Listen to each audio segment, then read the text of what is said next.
उनके आदेश को पालन करने के लिए तैयार है सर। इसमें कहीं कोई समस्या नहीं है, क्योंकि हम सरकार के ही कर्मचारी होते हैं, सरकार के आदेश निर्देश का ही पालन करते हैं।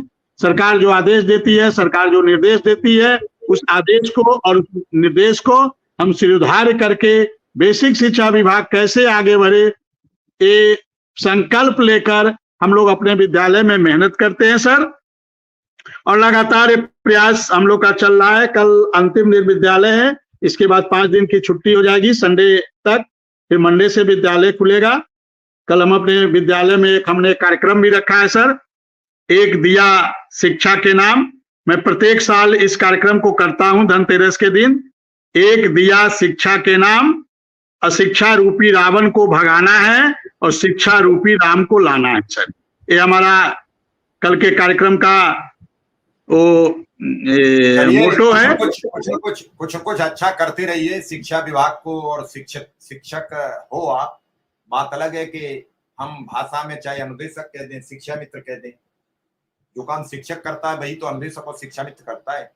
वो बात अलहदा है कि उसे उसके मुताबिक वेतन नहीं मिलता, मानदेय नहीं मिलता, बाकी काम तो जो शिक्षा मित्र करता है और शिक्षक करता है उन दोनों का एक ही है।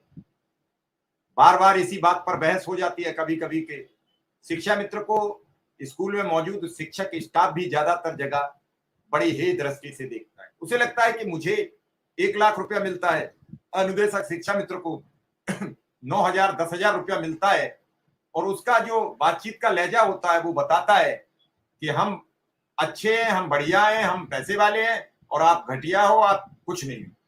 उसकी मजबूरी सिर्फ इतनी है कि वो शिक्षा मित्र के बिना स्कूल नहीं चला सकता। वो कभी बहुत कम समय वो टाइम से आ पाता है, बहुत कम समय वो उस हिसाब से रुक पाता है, क्योंकि स्कूल खुलता भी शिक्षा मित्र है और स्कूल बंद भी शिक्षा मित्र करता है अनुदेशक। लगातार लोग दूर जाते हैं, बहुत बहुत दूर पढ़ाने जाते हैं, उन सब के बावजूद भी आखिर होता क्या है? क्या इससे किसी को कोई फर्क पड़ता है?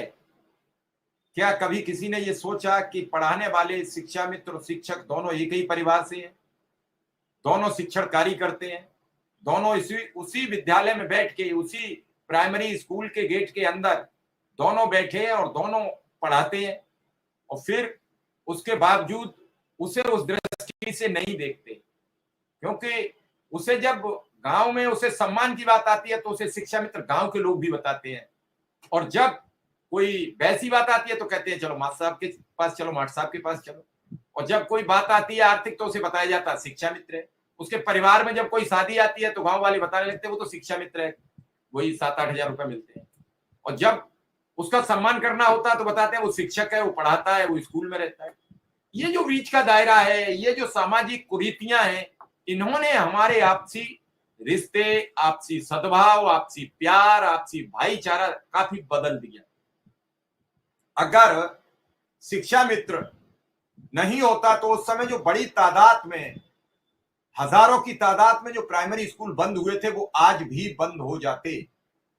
शिक्षा मित्र की देन है को विद्यालय खुले तो शिक्षण कार्य शुरू हुआ, शिक्षण कार्य शुरू हुआ तो सरकार की साख बनी, और उसी साख बनने के बाद लगातार 5 वर्ष तक नियमित शिक्षा मित्रों को भर्ती किया गया।